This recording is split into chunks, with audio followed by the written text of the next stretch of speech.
Hi Divya, how are you? I'm good, Sadhika. How are you? I'm great. How are you feeling today? It's nice. बड़े time से मैं mains locker room के podcast देख रहा था. मैं देख रहा था कब बुलाएंगे. आज फाइनली आई एम हियर, तो बड़ा अच्छा लग रहा है. कौन सा एपिसोड देखा था आपने? मैंने रील्स तो बहुत सारी देखी हैं, काफ़ी सारे एपिसोड्स की. टेक बर्नर हो गया, रियल हिट हो गया, केएल राहुल हो गया. So I seen a lot of content from men's locker room. And मतलब ऐसा नहीं है कि एक जैसे सारे पॉडकास्ट चल रहे हैं वैसा है. कुछ डिफरेंट सा है, कुछ एजी सा है, कुछ इंटरेस्टिंग क्वेश्चंस हैं कि हाँ you pause and you listen to those questions and understand कि क्या चल रहा है, तो मज़ा आता है. और आज यही करने का हमारा मन है आपके साथ, because we are very interested in knowing कि what is this world of horror. ये ऐसे भूत प्रेत आत्मा, ये इस सब के बारे में क्या होता है. और इनफैक्ट मेरे पास एक क्वेश्चन है आपके लिए कि हमेशा ये चीज़ बोलते हैं कि जो भी इंसान इन चीज़ों में ज़्यादा इन्वॉल्व होता है या फिर इन चीज़ों के बारे में ज़्यादा बात करता है या रिसर्च करता है, वो ये चीज़ें ना कहीं वो अट्रैक्ट करने लग जाता है अपनी लाइफ में. एंड आप तो ये बहुत सालों से कर रहे हो. So is that happened? यार ये तो 5 साल हो गए अब. सो मैं एक नुस्खा आजमाता हूँ. शुरू में होता था मेरे साथ ऐसा, मैं बहुत ज़्यादा डर जाता था कहानियाँ लिख के भी. ऐसे सपने आ रहे हैं अजीब अजीब से, कुछ चीज़ें हो रही हैं अजीब अजीब सी. बट मैं अब हर हफ्ते एक बार अपनी नज़र उतरवा लेता हूँ. तो ताकि ये सब जितनी भी नेगेटिव एनर्जीज हैं उनसे थोड़ा दूर रहें, बेटर रहेगा. मीनवाइल मुझे ऐसा लगता है कि कभी कुछ ऐसा हो भी गया कि कोई सामने भूत आ जाए, तो मुझे जेन्युइनली ऐसा मुझे लगता है कि मेरा रिएक्शन बड़ा नॉर्मल होगा. क्योंकि ऐसे इतनी ज़्यादा 5 साल से हम लोग हर मंडे कहानी करे जा रहे हैं भूतों की, तो इतनी कहानियाँ और इतना जोन में घुस चुका हूँ ना मैं कि मुझे आम बात लगेगी वो. मैं शायद कह दूँ यार तो डरावना नहीं लग रहा है, एक काम कर ऐसा कुछ कर दे, या थोड़ा मुंडी टेढ़ी कर दे, या बैठ जा ताकि एक और किस्सा बता दे, एक और किस्सा बता दे. हाँ, सो इट फील्स लाइक कि हाँ वैसा शायद एक रिलेशन बन जाएगा. तो एक चीज़ मेरे को बताओ कि जब भी किसी को भी डर लग रहा होता है तो लोग यूजुअली ऐसे हनुमान चालीसा पढ़ने लग जाते हैं. Does Hanuman Chalisa really help? भूत पिशाच निकट नहीं आवे, महावीर जब नाम सुनावे. तो यार ये तो है, मैं मानता हूँ. बिलीफ सिस्टम क्या है आपका? अगर आप भूत या कुछ इस चीज़ से गुजर रहे हो, कोई ऐसी परेशानी से गुजर रहे हो जहाँ पे आपको लग रहा है कि कोई आत्मा है या कोई साया है जिसने पोजेस कर लिया है या चीज़ें ठीक नहीं हो रही हैं, तो आप उसको कितना मान रहे हो और आप हनुमान चालीसा को एक्चुअली कितना मान रहे हो, तो बिलीफ की बात है. अगर आप पूरे दिल से हनुमान जी को बिलीव करोगे तो आई थिंक चीज़ें बदलेंगी. मैं यही मानता हूँ कि हम जिस दुनिया में रह रहे हैं एनर्जी फ्लो में चल रहा है सब. पॉजिटिव एनर्जी भी है, नेगेटिव एनर्जी भी है. तो जैसे पॉजिटिव एनर्जी बढ़ेंगी, नेगेटिव एनर्जीज अपने आप कम होती जाएंगी. तो it's the balance I think, and Hanuman Chalisa provides that. So और पता है ये भी बोला जाता है कि हनुमान जी सबसे ज़्यादा आसपास होते हैं, इसीलिए जब पाठ भी होता है, रामायण का भी पाठ होता है, तो हमेशा एक उनके लिए एक कपड़ा बिछाया जाता है. कहते हैं कि वो आसपास ही कहीं होते हैं, तो ऐसी सिचुएशंस में भी सबसे पहले हनुमान चालीसा गा के शायद वो सबसे पहले आ जाएंगे प्रोटेक्ट करने के लिए. So that is also a legend around it. But जैसे आप अभी नेगेटिव एनर्जीज और पॉजिटिव एनर्जीज की बात कर रहे थे, डू यू थिंक कि जैसे गॉड है वैसे डेविल भी है? डेफिनेटली. हाँ. तो जहाँ अच्छाई है वहाँ बुराई है, जहाँ राम है वहाँ रावण है, जहाँ देवता है राक्षस हैं. हम देवों में मानते हैं, हम कहते हैं कि राम थे, हम हर भगवान में मानते हैं. तो भगवान के ऑपोजिट हम असुरों में भी मानते हैं. असुर भी होते हैं, तो असुर भी तो एक तरह का डेविल है ना. वो आप जीसस है या क्राइस्ट है तो एंटी क्राइस्ट भी हैं चीज़ें, सेटन भी है. तो ये सारी चीज़ें तो एग्जिस्ट करती हैं, मैं मानता ही हूँ. एवरी मतलब energy has equal and opposite energy to it. Illuminati के बारे में आपने पढ़ा है या फिर कुछ सुना है कभी? ऐसे सुनने में आया आपकी फील्ड में? यार सुनने में तो बहुत आया है, लेकिन ऐसे बड़ा ना ग्लोरिफिकेशन वाली चीजें सुनने में आई हैं कि ऐसे सीक्रेट पार्टीज हो रही हैं और कैसे यू सेल योर सोल और वो कर दिया, या कुछ ऐसे तो कोई रिचुअल कर लिया ऐसे खून वाला या किसी चीज का, तुमने खून दिया, तुम उस क्लब का एलीट क्लब का मेंबर बन गए, ये सारी चीजें हो गई. ये सारे किस्से कहानियां सुनने में आया. मैं वेट कर रहा हूँ कब ऐसा कुछ इन्विटेशन आएगा मुझे, तो मैं ज्यादा उसमें घुस के एक्सप्लोर करूँ. बट जैसे नेगेटिव एनर्जी का एक नुस्खा जो सारे लोगों को पता होता है वो है नजर उतरवाना. तो ये नजर होती है, ये लगती कैसे है? लोग कैसे लगाते हैं नजर? सिर्फ बुरा सोच के? सी हमारा जो जैसे आप किसी भी बड़े गुरु या योग गुरु के पास भी जाओगे, वो यही कहेंगे कि आपका ऑरा क्लीन होना चाहिए। हर एक इंसान का एक ऑरा होता है, वाइब होती है, जो हम आजकल टर्म यूज करते हैं ना, वाइब है। तो अब आपकी वाइब में कोई नेगेटिव एनर्जी अट्रैक्ट हो रही है जो आपकी वाइब को खराब कर रही है, वही नजर है। तो आपके जो थॉट्स हैं वो इलेक्ट्रोमैग्नेटिक, अगर बहुत ही टेक्निकल टर्म्स में जाओगे तो इलेक्ट्रोमैग्नेटिक वेव्स बन के एक ऐसी एनर्जी बना सकते हैं जो आपके ऑरा को डिस्ट्रैक्ट कर रही है। कोई है जो आपके लिए बुरा सोच रहा है, तो वो आपको नेगेटिव एनर्जी बार बार फीड करे जा रहा है और आपका ऑरा खराब होए जा रहा है, और उस वजह से वहां पे आपकी चीजें, आपकी जो एक ऑरा है वो ब्रेक होता है एंड आपके साथ शायद बुरी चीजें होनी शुरू हो जाती हैं, क्योंकि वो लॉ ऑफ अट्रैक्शन उस तरीके से काम करता है। इसलिए कहते हैं लोग नजर उतरवा लो तो शायद वो ऑरा क्लेंजिंग हो जाएगी। कुछ लोग कहते हैं कि लाल मिर्च से नजर उतरवा लो, कुछ लोग कहते हैं नमक के पानी में नहा लो। से, हाँ। तो बहुत सारे अलग अलग तरीके हैं उसको प्योरीफाई करने के लिए, अपने सोल, अपने ऑरा को प्योरीफाई करने के लिए, अपने उसको क्लीन करने के लिए और नजर उतरवाने के लिए कहते हैं। आपने कभी लाइफ में ऐसे एक्सपीरियंस किया है कि आपको फील हुआ है कि मेरे को किसी की नजर लगी हुई है तभी मेरे साथ ये चीजें हो रही हैं? तबीयत खराब रहना या ऐसा लगने लगना कि एकदम से जो मेरा नॉर्मल एनर्जी है वो कहीं चली गई है या थकान हो रही है ज़्यादा, ये तो बहुत फ्रीक्वेंट होता है मेरे साथ।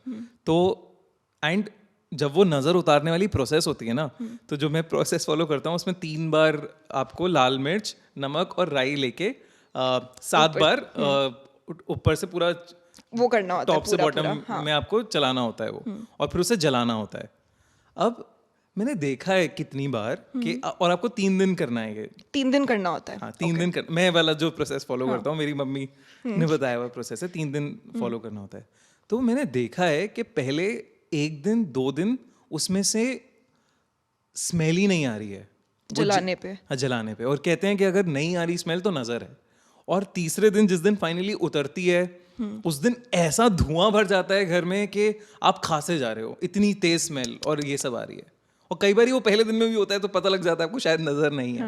ये तो मैंने देखा है, ये कैसे हो रहा है मुझे नहीं पता, क्योंकि I am using the exact same formula. एक पेपर लेके उसमें ये सब चीजें 7 बार डाल देना अपने उंगलियों से, और सेम कॉम्पोजिशन है, बार बार मैं उसे आग में, सेम आग में जला रहा हूँ, वो कभी जल के धुआं नहीं आ रहा, सांस नहीं, मतलब कोई स्मेल नहीं आ रही है, और 2 दिन बाद स्मेल आ रही है।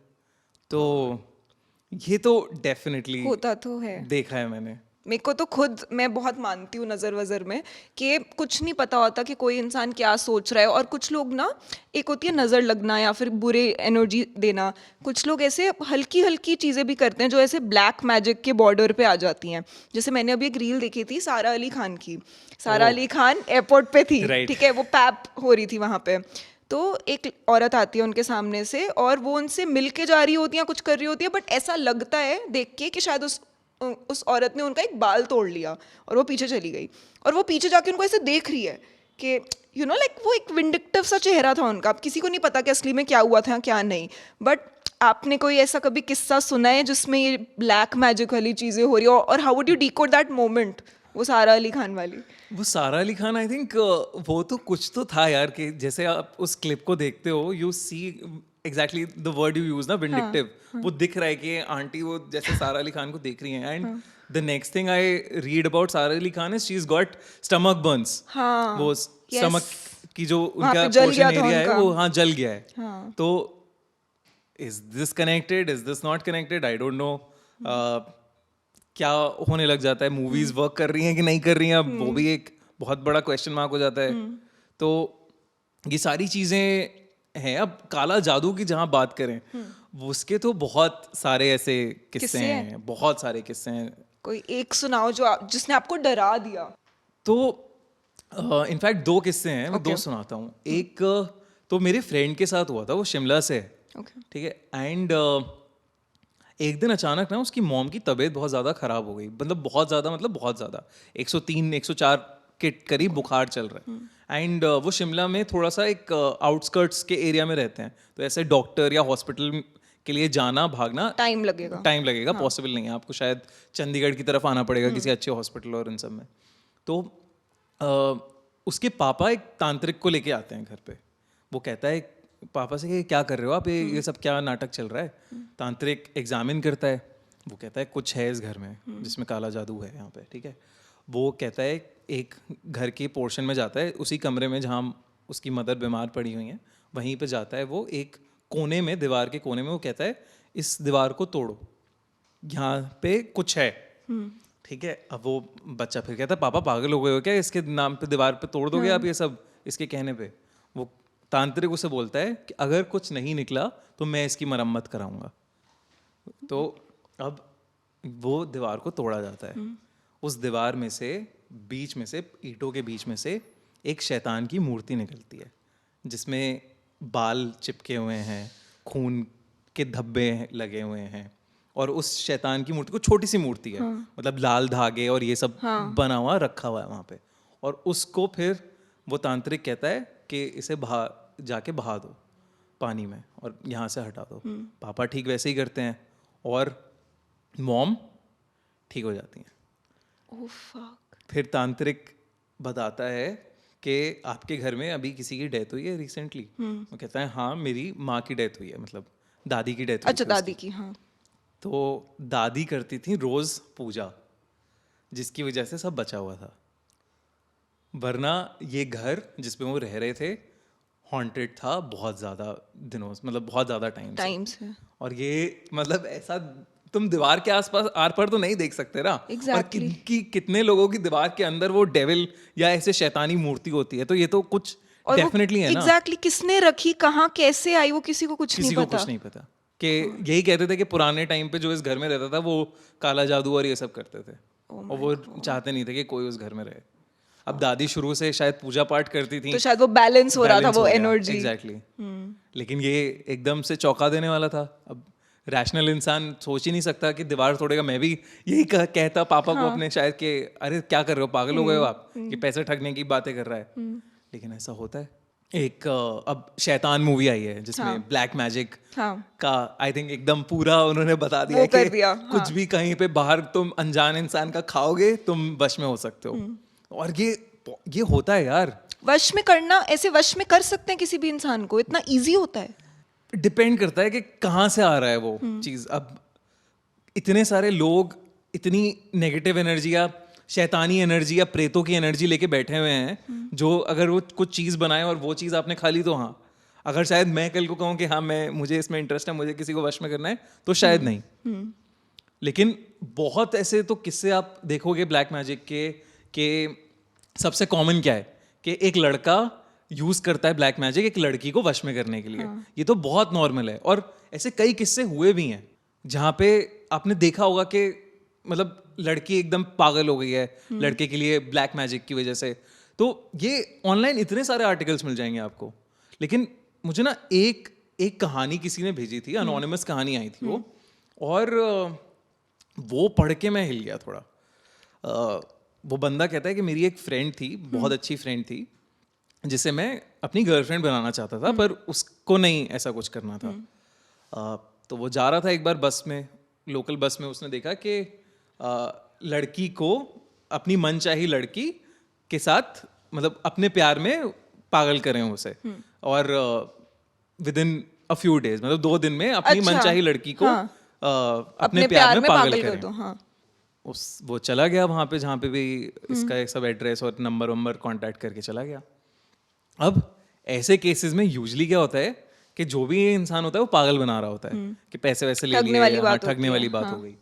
अब जिस बंदे से ये मिला वो बिल्कुल तांत्रिक जैसा कोई था, एंड वो अपनी कोई पूजा वूजा कर रहा था एक, और थोड़ा ऐसे आउटस्कर्ट्स में जंगल जैसे एरिया में उसकी एक कोठी टाइप थी, और बड़ी कोठी थी कि आराम से अपना कर रहा है ये सारी चीज़ें। वो कहता है, अपनी जाके प्रॉब्लम बताता है, लड़की का फोटो लेके जाता है कि ये लड़की है, आप ये मेरे लिए आप ये कर दो।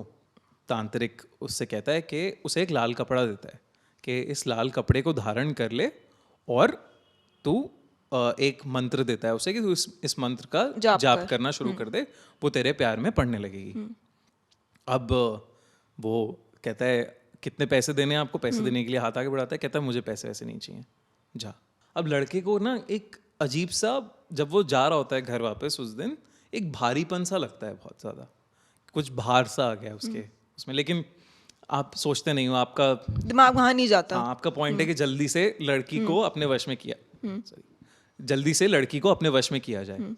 तो वो जाता है, लाल कपड़े से मंत्र पढ़ना शुरू कर देता है। अब वो देख रहा है कि रुचि बढ़ रही है लड़की की, लेकिन एक्शनेबल कुछ नहीं हो रहा, मतलब कि हाँ बोल दिया उसने, या एकदम से आ गई, मेरे वश में हो गई, ये सब नहीं है। वो वापस से उस तांत्रिक के पास जाता है, कहता है कि क्या फर्क कर इतना सकते नहीं हैं, पड़ हाँ, रहा, फर्क इतना नहीं पड़ रहा।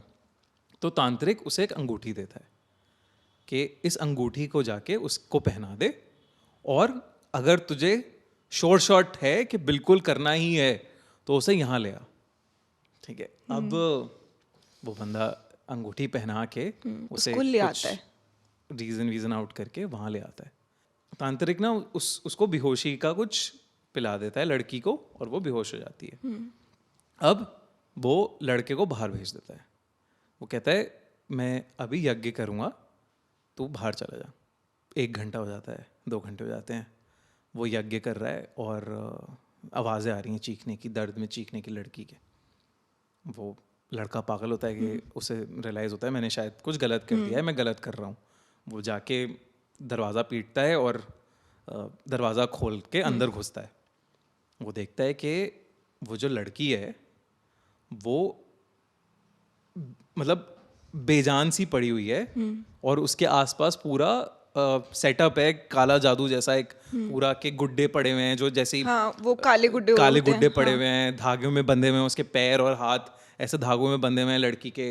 ये सारी चीज़ें हो रही हैं, ठीक है। और वो देख रहा है कि यज्ञ चल रहा है अभी। अब वो उसे कहता है कि आप रोक दीजिए इसे, जो भी है, मुझे कुछ नहीं चाहिए, ये सब वो सब। वो कुछ नहीं रिएक्ट करता, और फिर उसका यज्ञ खत्म हो जाता है थोड़ी देर में। जब उसका यज्ञ खत्म होता है, वो लड़की उठ के खड़ी हो जाती है। अब वो बन गई है रोबोट। मतलब वो कहता है कि अब ये तेरी बात सुनेगी, तांत्रिक कहता है अब ये तेरी बात सुनेगी, तो जो इसे बोलेगा ये वो करेगी। और लड़का हो जाता है पागल कि ये मैंने क्या कर दिया, कि मैं जो इसे बोलूँगा उठ के खड़ी हो जा, बैठ जा, बिल्कुल मतलब वश में, मतलब पूरा वश में। Fuck. और उसे समझ नहीं आता कि ये क्या हो रहा है। वो उससे बहुत तांत्रिक से रिक्वेस्ट करता है कि आप प्लीज़ इसे पहले ठीक जैसे कर बना दो, दो, हाँ हाँ। इसे ठीक कर दो, पहले जैसे बना दो। वो कहता है ये तो नहीं हो सकता, सिर्फ ये एक ही शर्त पे हो सकता है कि जिसकी मैं पूजा करता हूँ उसको वही कर सकता है ये काम, और इसके लिए मुझे उससे रिक्वेस्ट करनी पड़ेगी, लेकिन कुछ भी बिगड़ सकता है मतलब मामला। वो कहता है ठीक है आप करो, इसे ठीक करो कैसी भी तरह। अब वो तांत्रिक अपना फिर से एक यज्ञ करता है, और लड़की के प्राण निकल जाते हैं उसमें, मर जाती है। मर जाती है वो। और वो लड़का देखता है कि कुछ धुआं सा, काला धुआं सा जो है वो हवा में निकला है, भरा है, और कुछ तो ऐसा हुआ है, और उसे समझ आता है कि ये पूरा सेटअप था, ये बलि चढ़ाई गई है इस लड़की की। Oh my God. और वो कहता है मैं भागा हूँ वहाँ से, मतलब मेरी सिट्टी पिट्टी गुम हो गई है और मैं भागा हूँ वहाँ से, और ये मुझे एडमिट करना था, किसी को गिल्ट है मुझे, इसलिए मैं एडमिट कर रहा हूँ।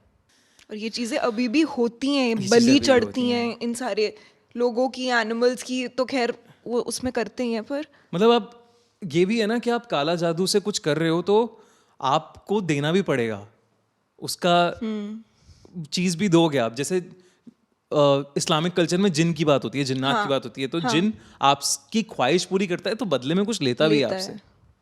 तो ऐसे ही काला जादू भी, आप अगर किसी को कुछ दे रहे हो तो वो लेगा भी बदले में आपसे। वो कैसे लेगा कैसे नहीं लेगा वो पता वो आपको नहीं, कुछ नहीं पता, वो कुछ भी आपको हो कुछ नहीं सकता पता, है। कुछ भी हो सकता है।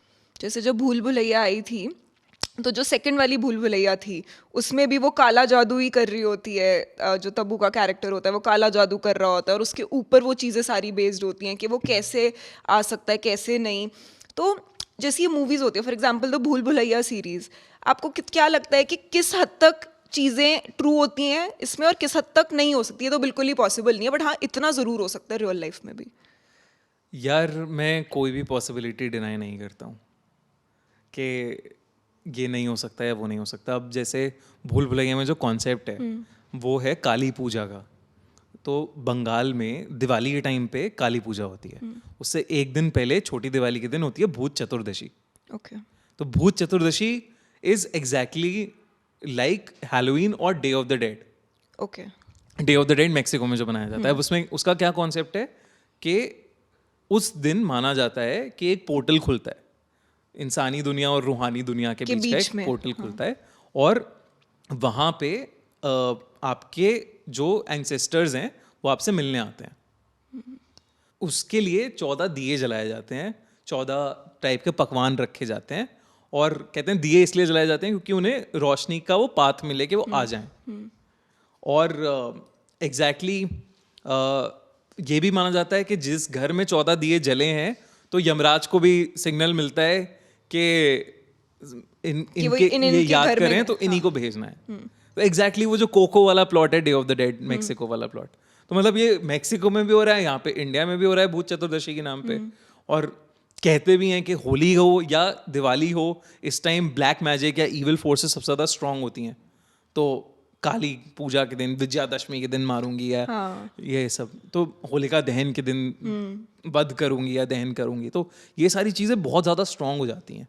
प्लैनेटरी, आप इसे कहो प्लैनेट के वजह से है या किसी और वजह से, मे बी ल्यूनर एक्लिप्स में हो जाता है ये सारी चीज़ें। तो ये कहते हैं एकादशी के टाइम पे या फिर तो ये सारी चीज़ें तो एग्जिस्ट करती हैं ना। मतलब बंगाल में हर एक ऑलमोस्ट, आप किसी भी एक्चुअल कोर बंगाली से पूछोगे वो कहता है हाँ हम भूता चतुर्दशी करते हैं। ये मतलब ये सारी चीज़ें तो होती ही हैं। अब उसमें आप क्या रिचुअल कर रहे हो, किसकी बलि चढ़ा रहे हो, क्या काला जादू कर रहे हो किस पे, नहीं पता, बट होता है।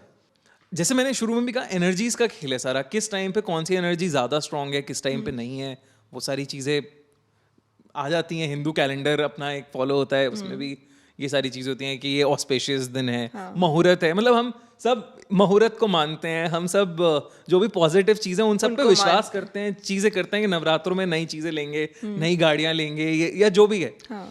जो इसके ऑपोजिट चीज़ है उसे मानने में थोड़ा कतराते हैं कि हाँ कि ये तो पॉसिबल नहीं है, ये तो पॉसिबल नहीं हो सकता। हो सकता है, अगर आप इसमें मान रहे हो तो हो सकता है ना। अगर आप कहते हो कि 13 दिन तक, 13वीं तक या 10 दिन तक आत्मा घर में आत्मा रहती है, तो आप मान रहे हो ना आत्मा के कॉन्सेप्ट में। आप मान रहे हो ना भूत को। और नहीं, कहते तो हैं कि सोल्स होते हैं, आत्मा होती है। इनफैक्ट ये भी बोला जाता है कि अगर किसी की डेथ हो गई, उनकी कुछ विशेस बिना फुलफिल हुए, तो शायद उस आत्मा को भी मोक्ष नहीं प्राप्त होता और वो कहीं ना कहीं ऐसे लिंगर करती रहती है। हम उसकी बात करते हैं एलिमेंट्स की, या उसकी तो आत्मा चली गई है, मतलब जाने वाली है लेकिन अधूरी है, तो कोशिश करती है आत्मा कि जो भी नियरेस्ट चीज़ मिले उससे अटैच हो जाए वो, या फिर जिस चीज़ से आत्मा सबसे ज़्यादा अटैच थी, चीज़ों से, एलिमेंट्स, चाहे रिंग हो, चाहे नेकलेसेस हो, ऑब्जेक्ट से भी हो जाती हैं। ओके। अब इसका तो सबसे बड़ा एग्जांपल एनाबेल है। हाँ, मूवी में उस डॉल में एनाबेल जो डॉल है, तो वो जो मूवी है वो एक्चुअल कहानी पे बेस्ड है, रियल कहानी पे बेस्ड है। वो अभी भी वॉरेन्स जो इन्वेस्टिगेटर्स थे, पैरानॉर्मल इन्वेस्टिगेटर्स, उनका जो ऑकल्ट म्यूजियम है उसमें वो कैद है डॉल। उसमें उसे वुडन केस के अंदर उसे प्रोटेक्ट करके उस पर सब रिचुअल्स करके उसे रखा हुआ है अंदर। बट ऐसी कैसी आत्मा है कि वो उससे निकल नहीं रही है, और उसने इतना तहलका भी मचाया था। बहुत बहुत, तो उसकी तो पूरी कहानी बहुत ही डरावनी सी कहानी है। तो सुनाऊं? हाँ। तो 2 लड़कियां रूममेट्स थी, यूएस में रहती थी, डोना और एंजी, टीनेजर्स। नाउ डोना की मॉम ने उसे वो डॉल दी थी, एक रगेड डॉल कहते हैं उसे, उस टाइप की डॉल को। तो वो हमेशा से बचपन से चाहती थी एक डॉल हो, मॉम ने अब दी जाके। वो बड़ी खुश हो गई, आई थिंक 18th बर्थडे पे दी थी। तो अब बढ़िया है, मतलब वो खुश है, अपना डोना एंजी दोनों खेलते रहते हैं उससे। लेकिन धीरे धीरे जैसे टाइम बीतता जाता है, कुछ अजीब चीज़ें शुरू हो जाती हैं उनके साथ। जैसे कि डॉल को वो अगर सोफे पे छोड़ के गए थे तो वो सोफे पे नहीं होती, वो शायद किसी कमरे में होती है। तो ऐसे अलग अलग प्लेसेस में जाने लगती है डॉल। वो दोनों आपस में डिस्कस भी करते हैं, दोनों ने देखा होता है वो बिहेवियर। कहते हैं अच्छा ये हो रहा है, ठीक है देखते हैं क्या है। एक बार डोना सो रही होती है, उसके कमरे में एक डॉल होती है। एकदम से डोना को हंसी की आवाज़ आती है, गिगलिंग हंसी, जैसे छोटी लड़की कोई हंस रही है। और डोना आंखें खोल के देखती है तो जो डॉल है उसकी आंखें डोना को देख रही होती हैं एंड फिर Donna sees that her eyes shift. कि वो जैसे जैसे वो हाँ करे वो हाँ वो move आंखें कर रही शिफ्ट हैं। होके हो रही हैं. मतलब ज़्यादा मूवमेंट नहीं है बट है। तो अब उसे समझ में नहीं आता. वो फिर से एंजी से डिस्कस करती है कि कुछ तो गलत चल रहा है. अब एक बार वो लोग वापस आते हैं घर पे शाम को और पूरे कॉरिडोर में उनके ऐसे खून की छींटें होती हैं, पेपर्स होते हैं, नोट्स होते हैं, उसमें लिखा होता है हेल्प मी. और जो ये डॉल है एनाबेल डॉल, ये भी पूरा इसके खून वून लगा हुआ है, हाथों में खून लगा हुआ है, खून जैसा लाल है और ये वहाँ पे कोने में पड़ी हुई है. तो अब इनकी फटती है कि भाई ये क्या है. वो किसी लोकल प्रीस्ट या पैरानॉर्मल एक्सपर्ट को बुलाते हैं. वो कहते हैं कि क्या है. तो वो डॉल उनसे कॉन्वर्सेशन करने की कोशिश करती है, मतलब बताती है कि क्या हो रहा है. तो वो कहती है कि मैं 8 साल की एक छोटी सी लड़की हूँ और मेरा कोई फ्रेंड नहीं है और मेरी आत्मा है, मैं मर गई थी और मुझे अपना दोस्त बना लो. मैं अच्छी हूँ और मुझे बस दोस्ती चाहिए. मुझे बस दोस्ती चाहिए. अब वो दोनों डोना एंजी मान जाती हैं उसकी बात और वो डॉल को घर में रख लेती हैं. अब एंजी का एक बॉयफ्रेंड होता है लू, ठीक है. तो लू को उस डॉल से बेहद नफरत सी होती है कि मतलब ये क्यों है यहाँ पे और ये हम क्यों ऐसे पोजेस्ड चीज या ये सब चीज को घर में रखा हुआ है, हमने एंटरटेन कर. एक दिन अचानक लू रात में सो रहा होता है तो उसे ऐसा लगता है कि कोई उसका गला दबा रहा है एंड वो आंखें खोलता है. वही डॉल होती है एनाबेल की जो उसका गला दबा रही है और वो मूव नहीं कर पा रहा है. बिल्कुल वो चीखता है एकदम से एंड बगल में एंजी लेटी होती है, वो उठती है तो डॉल वहाँ नहीं होती. वो कहता है लू कि मैं इस घर में नहीं रहूँगा, तुम इसको हटाओ एनाबेल को, ये बहुत वो है. फिर वो एंजी कहती है मैं डोना से डिस्कस करूँगी, लेकिन कुछ होता नहीं है. फिर उसके बाद एक दिन ये दोनों घर पे नहीं होते, एंजी और डोना. लू होता है घर पे. तो लू के साथ मतलब उससे पहले गिगलिंग की आवाज़ आती है. फिर वो कमरे में घुसता है और वो जो चेयर भी थी डोना के रूम में, वो रोटेटिंग सी चेयर होती है. तो वो चेयर अपना झूल रही है डॉल के साथ और गिगलिंग की आवाज़ तेज़ हो रही है. और कट्टू जब ये लोग वापस घर आते हैं, एनजी वापस घर आती है, वो देखती है लू बेहोश पड़ा है, उसके पूरा छिला पड़ा है और उसके डॉल बगल में बैठी हुई है. तो कहते हैं अब ये ज़्यादा हो गया है. तब वो जाके इनको वॉरेंस को अप्रोच करते हैं, पैरानॉर्मल एक्सपर्ट्स को, ये क्या है. जब वो अपनी इन्वेस्टिगेशन करते हैं वो कहते हैं कि कोई 8 साल की बच्ची नहीं है, ये डेविल है, इसके अंदर डेविल है और ये डोना को पोजेस करना चाह रहा था. तो वो इसे ले जाते हैं अपने घर. अब जब वो घर भी ले जाते हैं अपने, उसकी भी बहुत बड़ी अलग कहानी होती है. फिर वो वहाँ पे उसको एक उसमें रखते हैं, लॉक्ड रखते हैं उसमें. हाँ मतलब वो जब घर ले जा रहे होते हैं ना उस डॉल को, तो वो बैक सीट पे रखते हैं गाड़ी की. एंड जब वो ले जा रहे होते हैं तो गाड़ी उनकी हिलने लग जाती है. उनकी गाड़ी ठीक से नहीं चल रही होती है. तो वो उतरते हैं और उस डॉल को होली वाटर वगैरह छिड़कते हैं, उसे एक पैक करा जाता है और फिर वो घर लेके जाते हैं. घर में उनकी बच्ची के साथ अलग चीज़ें होती हैं और वो गलती से खोल भी देती है उसको. हाँ. तो बच्ची के साथ अलग चीज़ें होती हैं कि इधर उधर मतलब ये बहुत सारी उनके घर में भी चीज़ें हुई हैं. बच्ची परेशान हो गई थी, बच्ची की तबीयत बहुत ज़्यादा ख़राब होती जा रही थी. उन्होंने जो मदर थी लॉरेन, उसने देखा है कि वो बच्ची को पोजेस करना चाहती है. एक बार उनके ऑकल्ट म्यूजियम में एक बंदा भी आया था जो मजाक उड़ा रहा था उसका, एनाबेल का, कि ये क्या है ये वो, और उसके साथ खेलने लगा. उसने खोल दी. हाँ मतलब मजाक उड़ा रहा था, खोली वोली नहीं, बट मजाक, ठीक है, मजाक उड़ा रहा था कि ये सब क्या है, ये कोई ऐसा डेविल होता है जो ऐसे बंद रहता है और ये सब होता है. वो वापस जा रहा था, उसका एक्सीडेंट हो गया, मर गया वो. उसके साथ जो था इंसान, मतलब वो बच गया, इंजर्ड हुआ बट बच गया, लेकिन वो मर गया. अब नाउ यू कांट से ना कि यार क्या हो रहा है, ये कैसे हो रहा है, क्यों हो रहा है. और ये भी रियल लाइफ स्टोरीज हैं. ये रियल लाइफ स्टोरीज हैं, इंटरनेट पे अवेलेबल हैं. जो लोग जिन्होंने एक्सपीरियंस किया हैं वो आपको बताएंगे ये सारी चीजें. तो ये सारी चीजें तो एग्जिस्ट करती हैं, कैसे डिनाई करेंगे. मेरे को एक डाउट है, मेरे को एक चीज़ पूछनी है। जब भी किसी का भी ऐसे स्पिरिट्स के साथ इंटरेक्शन होता है, या फिर दिखाते हैं कि किसी ने कुछ भी किसी को लाइक बुलाया, समन किया, या फिर उन्हें रिचुअल प्रैक्टिस किया, इसके बाद एंड में ना हमेशा ऐसे दिखाते हैं कि जब वो वापस जा रहे होते हैं हमेशा उनकी गाड़ी में या तो आग लग जाएगी, या गाड़ी रुक जाएगी, या गाड़ी से कुछ होगा। सो ये भूतों और गाड़ियों का क्या कनेक्शन होता है हमेशा? यार ये तो मुझे नहीं पता ये तो मुझे नहीं पता कि गाड़ियों का क्या कनेक्शन होता है, बट आई थिंक इजी किल, गाड़ी में सब एक साथ मर जाएं and- छोटी सी चीज कर दी और फिर खत्म। बहुत ना किस्से सुनने में आते हैं मथुरा वृंदावन के भी, निधिवन के बारे में। निधिवन। हाँ, तो वो क्या क्या होता है वहाँ पे? निधिवन श्री कृष्ण का एक घर है जहाँ वो अक्सर आते हैं रासलीला। और रासलीला करते हैं। तो दो बड़ी इंटरेस्टिंग सी कहानियां हैं उससे रिलेटेड। तो एक तो निधिवन में कहा जाता है कि हर पूर्णिमा की रात आते हैं वो। I don't remember, you remember? I think पूर्णिमा हर शायद। पूर्णिमा की रात कृष्ण जी आते हैं और राधा के साथ आते हैं और अपनी गोपियों के साथ रासलीला रचते हैं। तो उस रात को उनके लिए एक कमरा बनाया जाता है जिसमें श्रृंगार का पूरा सामान होता है, मेकअप रिलेटेड, पायल, झुमके, मतलब सारी चीज़ें होती हैं, ड्रेसेस, और उनके लिए अलग अलग खाने का सामान और ये सब पकवान रखा जाता है, ये सारी चीज़ें रखी जाती हैं।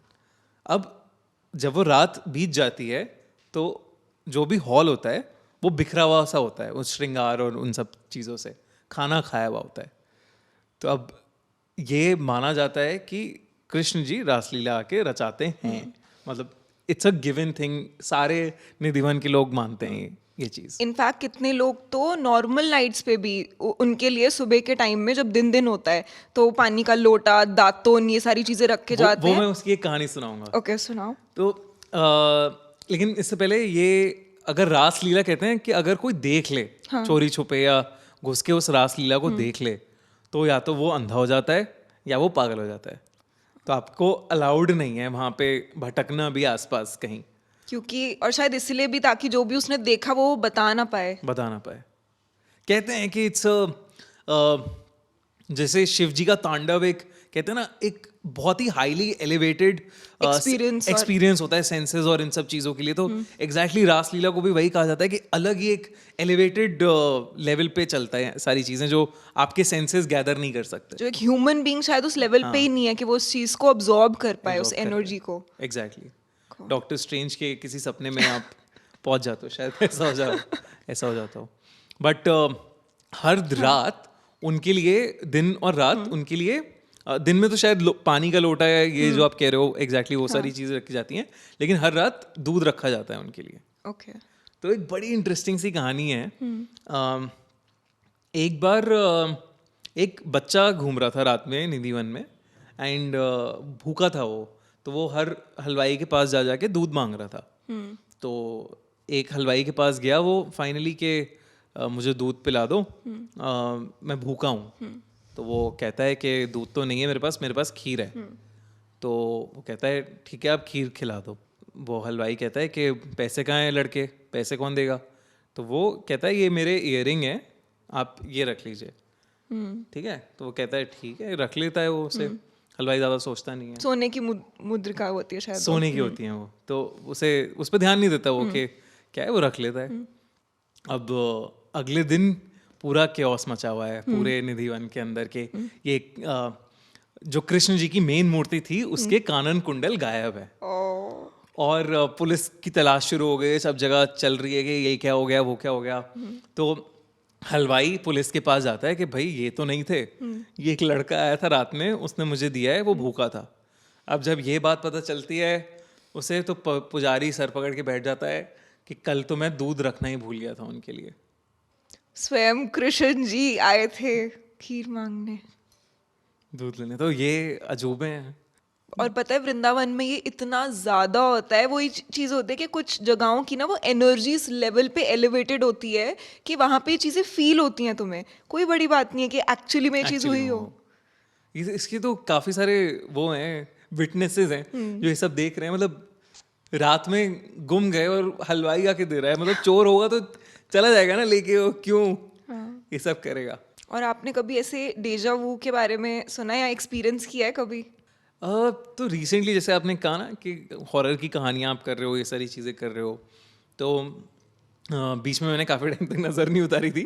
तो एक किस्सा हुआ था मेरे साथ कि मैं मतलब काम कर रहा था देर रात तक, वाइफ अंदर सो गई थी मेरी, एंड आप मैरिड हो? हाँ मैरिड हूँ मैं। तो मेरी वाइफ अंदर सो रही थी एंड मैं ना सोफे पे ही काम करते करते मैं सो गया था, मुझे पता नहीं चला मैं कब सो गया। ठीक है, अचानक से मुझे ऐसा लगता है कि कोई यहाँ पे मेरे कान के पास बहुत नाम ले रहा है, मेरे दिवे दिवे। एकदम से मैं डर के उठा तो मैंने देखा कि मेरी वाइफ खड़ी हुई है वहाँ पे, और मैं चीखा, चिल्लाया, मतलब ऐसे होता है ना कि आप एकदम आ रहा है आवाज आ रही है, एकदम आंखें खोलते हो, एकदम डर से जाते हो। डर जाते हो कि अरे कोई इतना पास खड़ा है, मतलब।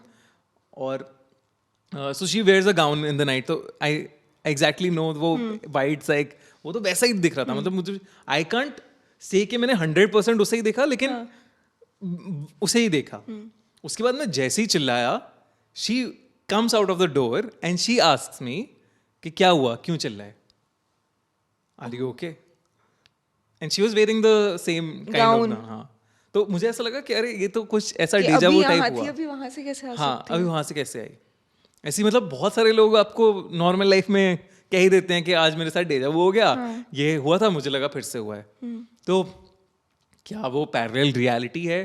शायद हाँ, पैरेलल रियलिटीज एग्जिस्ट करती हैं according to a lot of people, yes. According to a lot of gurus, definitely yes, parallel realities exist करती हैं। According to movies like Interstellar, yes. Of course. According to I think science also कहीं ना कहीं मानती है इस चीज़ को कि पैरेलल रियलिटीज एग्जिस्ट करती हैं। तो आपकी पैरेलल रियलिटी में शायद ऐसा एक एक्सपीरियंस हुआ जो आपने फील कर लिया, जिसे आप डेजा वू का नाम दे रहे हो। कहते हैं ना कि कभी कभी वो मैट्रिक्स में जब कोई ग्लिच आ जाता है, Correct. तो सडनली वो ट्रांसपोर्ट हो जाते हो या फिर कुछ वहाँ का एक्सपीरियंस कर लेते हो। इनफैक्ट डेजा वू में ना ये चीज़ भी मानी जाती है कि बोलते हैं ऐसा कि एक इंसान को, कि अगर हम शायद एक ह्यूमन बीइंग अपना 100% ब्रेन ऑपरेट कर पाता, तो शायद उसको सब कुछ पता होता कि दुनिया कैसे चलती है, क्या कैसे होता है, डायनासोर्स कब आए थे, कब मरे थे, क्या क्या कब कब कैसे हुआ था। एंड इसका एक ग्रेट एग्जाम्पल था मूवी लूसी, जिसमें वो थी स्कारलेट जोहानसन थी। पता नहीं किसको कि कितनी सच है कितनी नहीं, बट द फैक्ट कि अगर आप अपना 100% ब्रेन ऑपरेट कर सकते हो, you will know everything. Correct. कभी कभी ऐसा बोलते हैं कि डेजा वू के टाइम पे क्या होता है कि उन कुछ फ्यू सेकेंड्स के लिए ना you are able to operate a little more of your brain, and suddenly जो चीज़ होने वाली है या फिर हो चुकी है कुछ, वो आप पहले एक्सपीरियंस कर लेते हो, और उसके बाद आपको रियलाइज होता है कि शिट, ये तो मेरे को पता था कि होने वाला है। नहीं, आपने अपनी सिक्स्थ सेंस या छठी इंद्रियां खोल ली। हाँ। तो मैं ना आर्ट ऑफ लिविंग गया था अभी बैंगलोर आश्रम में, तो वहाँ पे ना कुछ बच्चे हैं जिन्हें वो कहते हैं इंट्यूशन किड्स, जो इंट्यूशन बेस्ड प्रोसेस से, तो वो कहते हैं कि वो उन बच्चों ने अपनी छठी इंद्राणी या खोल छठी ली इंद्रियां खोल ली हैं। So now they can read and right stuff after closing their eyes, मतलब पूरे आंखों पे पट्टी बांध के लिख सकते हैं, देख सकते हैं। आपको बता देंगे वो कि आपने वाइट साड़ी पहनी है जिसमें कि ऐसे सिल्वर लाइनें लगी हुई हैं, और अगर आपने जैसे यहाँ पे कोई कलावा बांधा है ना जो दिख नहीं रहा है, वो भी बता देंगे कि इस आपने एक कलावा भी पहना हुआ है हाथ में। और ये मैंने देखा है अपनी आंखों से उनको करते हुए बच्चों को। ये मैंने उनके साथ इंटरेक्ट किया है इन सब चीज़ों के लिए। Now they are able to diagnose you. एक ना आयुर्वेदा में नाड़ी परीक्षा कहते हैं, कि आपने शायद सुना होगा कि नस के ऊपर हाथ रख के वो आपकी बॉडी का डायग्नोस कर देंगे कि आपका क्या बढ़े हुए हैं लेवल्स, क्या कम है लेवल्स, क्या आपका फैटी लिवर है या कोलेस्ट्रॉल आया है, ये सब नसें देख के बता रहे हैं वो। And these kids don't need to, वो ये भी नहीं करते, नस की भी जरूरत नहीं है उन्हें, वो ऐसे ही बता देंगे। और I was too scared to ask them कि मेरे को मेरे बारे में बताओ, मेरे बारे में बताओ। वो अपने आप ही मुझे बताने लगे कि आप रात में बहुत देर से सोते हो, आपके आजकल पेट में गड़बड़ चल रही है, ये सब। मैंने कहा रहने दे तू। मैंने मॉम के बारे में पूछा एक्यूरेटली, शी इज सेइंग कि उन्हें दिल्ली की हवा सूट नहीं कर रही है, उनका जैसे ही एटमॉस्फेयर बदलता है उनकी तबीयत ठीक हो जाती है। तो मॉम हैज गैस्ट्रिक्स प्रॉब्लम्स, Okay. तो ये सारी चीजें. Now she is not saying कि मॉम को पाइल्स है. वो कह रही है कि आप ये दवाई लो जो पाइल्स की दवाई है. मैं काफी वो हो गया. अब क्या होता है, ये सारी चीजें हो रही हैं. इसके अलावा क्या आप पास्ट प्रेजेंट फ्यूचर देख सकते हो? That's a big question. हाँ. They are able to see that. They are able to Future also. Future also. अभी उस तो मेरा पार्टनर है रमन. मैंने तो एग्जैक्टली मैंने कहा मैं नहीं पूछूंगा ये सब पास्ट प्रेजेंट फ्यूचर मैं नहीं पूछूंगा अपना. मुझे कुछ ऐसा नहीं जानना जिसके बारे में मैं नहीं जानना चाहता. तो मैंने कहा रमन को मैंने आगे किया अपने पार्टनर को, भाई इसके ऊपर आप एक्सपेरिमेंट करो. तो उसने अपनी मॉम के बारे में पूछा. तो वो कहने लगी कि आपकी मॉम ने रिसेंटली कुछ एक्टिविटी स्टार्ट करी है जिससे उन्हें सांस लेने में तकलीफ हो रही है. तो रमन ने कहा नहीं ऐसा तो कुछ नहीं है. कहता नहीं आप पूछना उनसे कुछ हो रहा है उन्हें, एक्टिविटी कोई स्टार्ट करी है. कहती हाँ योगा स्टार्ट करी है मम्मी ने. कहता पूछना आप उनसे, उन्हें सांस लेने में बहुत दिक्कत हो रही है, वो बता नहीं रही किसी को. रमन ने फोन लगाया मम्मी को. मम्मी कहती हाँ हो तो रही है बहुत टाइम से, जैसे मैंने स्टार्ट करी है ये. तो उनसे कह दो रुक जाए. अब वो रमन की पास्ट प्रेजेंट लाइफ बता रही है. जितना मुझे पता है मैं देख रहा हूँ कि एक्यूरेटली गैस करे जा रही है और मेरा माइंड ब्लो होता जा रहा है. और इसमें ना वो कोई पथरी देख रहे हैं ना कुछ देख रहे हैं, कुछ भी नहीं. So what happens is they are feeling your energy, they close your eyes, then they go into some transcend. उनको जब वो आंख खोल के है ना, वो बच्चे हैं नॉर्मल. वो ऐसा नहीं है कि हम ज्ञानी है, वो बच्चे हैं नॉर्मल. वो हमारी कहानियां भी देखते हैं, कूनी मंडी की कहानियां स्टोरीज देख के एंजॉय करते हैं, वो वाले बच्चे हैं. लेकिन जैसी वो, और उन्हें याद भी नहीं रहता कुछ जब आंखें खोलते हैं कि क्या बोला उन्होंने. शायद वो एक मीडियम है जिनके थ्रू ये हो रहा है. एग्जैक्टली क्या ट्रांसेंड हो रहा है, क्या हो रहा है, वो क्या इंट्यूशन है. एंड वो ये बता रहे हैं कि खोई हुई चीजें कहाँ रखी हैं. वो ये बता दे तो they have solved a kidnapping case. Really? या मैप बता के कि ये है आप यहाँ जाइए, आप वहाँ जाइए. They are not publicising it, मतलब अभी पब्लिसाइज नहीं कर रहे क्योंकि थोड़ा सेंसिटिव होगा. सेंसिटिव चीज़ें हैं ये सारी. तो जब मैंने उनकी टीचर से पूछा कि कैसे आप कर रहे हो, क्या हो रहा है ये, वो कह रही हैं कुछ नहीं है, ये हमारी बहुत पुरानी विद्या है जिसे हम खो चुके हैं, जो कुछ ही लोग कर पा रहे हैं. तो वो सिक्स सेंस खोलने की प्रोसेस है ये. 2 दिन का कोर्स, 3 घंटे का कोर्स, उसमें आप कलर्स देखने लग जाते हो. मैंने देखा है ब्लाइंड लोग कलर्स देख रहे हैं. I will share some videos with you. तो हाँ प्लीज डू.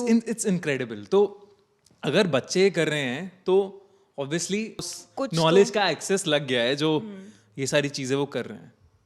और obviously प्रैक्टिस से चलती आ रही है. अब जैसे सुहानी तो कहती है it's all illusion, Suhani the magician, but she has practice so hard on studying the body language so much. तो कुछ ना कुछ तो माइंड रीड करके बता ही देती है ना आपको, और कैसे करती है वो. That's also an interesting thing. कहते हैं ना where there's smoke there's fire, कि कुछ तो होगा. कुछ for तो होगा. sure. कुछ तो होगा. मतलब अगर भानगढ़ को बोला जाता है कि सबसे ज्यादा हॉन्टेड है इंडिया में, या कुलधारा को बोला जाता है कि बहुत ही मिस्टीरियस जगह है, तो वहां पे मौतें हुई हैं. भानगढ़ में मुगलों ने आके रानी रत्नावती और पूरे उनकी किंगडम, उनके उसको सबको मार दिया था, बच्चे तक नहीं बचे थे. तो वहां पे हजारों लोग मरे हैं. उसके बाद आग लग गई उस किले में, तो मर गए सब लोग. कितने सारे लोग मरे हैं वहां पे. एग्जैक्टली कुलधारा, एक रात में 1000 लोगों ने गांव छोड़ दिया. कहाँ गए वो, किसी को नहीं पता. तो ये जो पैरानॉर्मल हंटर्स होते हैं जो भूतों को पकड़ते हैं, ये कौन होते हैं, ये कैसे बनते हैं? सी इसके लिए थोड़ा पागलपन तो जरूरी है. और आई थिंक अगर आपको प्रोफेशनली अगर आप इसे एज अ करियर बात करोगे तो बहुत इट्स लाइक अ अप्रेंटिसशिप. आप ऑन द जॉब सीखते हो. किसी आप बड़े पैरानॉर्मल इन्वेस्टिगेटर के साथ लग गए, वो आपको सिखा रहा है कि क्या क्या टेक्निक्स होती हैं, क्या क्या चीज़ें होती हैं, क्या क्या डिवाइसेस होती हैं. So we talk about energies. तो उन एनर्जीज को डिटेक्ट करने के लिए क्या फ्रीक्वेंसीज होती हैं, उन फ्रीक्वेंसीज के लिए कौन सी डिवाइसेस ऐसी बनाई गई हैं जो ये सब क्रैक कर रहे हैं, जिनको ये सब पता लग जाए. तो इस तरीके से आई थिंक शुरुआत होती है. एक इंटरेस्ट होना चाहिए और एक आपको ये सब टेक्निकल नॉलेज आप समझते हो. बट कोई क्वालिटी होनी चाहिए क्या? डरो नहीं आप, मतलब डरना नहीं चाहिए. आई थिंक सबसे पहले तो वही क्वालिटी हो. एंड द जैसे ये इंट्यूशन वाली जो प्रोसेस है, मे बी आपको अगर चीज़ें ऐसी फील होने लग रही हैं तो आप उसमें घुस के थोड़ा सा और एक्सप्लोर करो। जैसे कि गौरव तिवारी ने किया था। तो Gaurav Tiwari wanted I think pilot या आर्किटेक्ट बनना चाहते थे। वो यूएस में उसी की पढ़ाई कर रहे थे किसी एक चीज़ की, बट उनके फ्लैट में कुछ कुछ होने लगा और उन्हें फील होने लगा। और फिर उन्होंने पैरानॉर्मल इन्वेस्टिगेटर्स को देखा यूएस में कि ये होता है कुछ, और वहाँ से उन्होंने इन्वेस्टिगेशन चालू की। And he was the biggest paranormal investigator this country has ever seen. But क्या ये रियल में पॉसिबल है कि आप किसी आत्मा को वश में कर सकते हो, कि एक ह्यूमन बीइंग एक आत्मा को अपने वश में कर पाए, जो बहुत सारे पैरानॉर्मल इन्वेस्टिगेटर्स करते हैं अपने प्रोसेस में? आई थिंक पॉसिबल तो है यार। अब जैसे कहते हैं, जैसे हमें जितना भी अभी तक मूवीज में दिखाया है या हर जगह दिखाया है कि अधूरी एक ख्वाहिश, तो अगर आप उस अधूरी ख्वाहिश को पूरी कर दो, या आप उसे कहो कि आप अधूरी ख्वाहिश यहाँ से पूरा नहीं कर सकते, किसी और पे छोड़ो इसे, तो तब भी पॉसिबल है। मतलब देर आर, और you have certain things like भगवान की पावर, हनुमान की पावर, होली वाटर, ये सारी चीज़ें आप उन पे छिड़क रहे हो या ये सब कर रहे हो तो वो कमज़ोर पड़ जाती हैं, या आग जला रहे हो उनके सामने या कुछ। तो अलग अलग चीज़ें हैं जहाँ से वो वीकन हो जाएं या चीज़ें हो जाएं। अब जैसे भूल भुलैया में जो पहली भूल भुलैया थी, उसमें दिखाया है कि जब वो यज्ञ करते हैं और उसके ऊपर करके फेंकते मार हैं, दिया, उस भूत को ऐसा लगा कि उसने मार दिया, तो वो उसका उसकी विश काम पूरी पूरा कर हो गया, दी। अधूरी चीज़ पूरी हो गई। इसलिए आप देखोगे चौराहे पे लाल साड़ियाँ होती हैं, ये सारी चीज़ें होती हैं अधूरी चीज़ें पूरी करने के लिए। तो बड़ी इंटरेस्टिंग सी स्टोरी है। एक लड़की, स्टेसी नाम है उस लड़की का, यूएस बेस्ड स्टोरी है। तो वो नई टिंडर ऐप पे आई थी। अब उसे विक्टर नाम का एक इंसान पसंद आने लगा टिंडर पे। वहाँ से उसकी मैसेजेस पे बात शुरू हो गई। काफ़ी अच्छी बातें होने लगी, ये सब होने लगा। फिर एक दिन बाद, मतलब एक रात बात करी, अगले दिन उसके घर पे फ्लावर्स आ जाते हैं।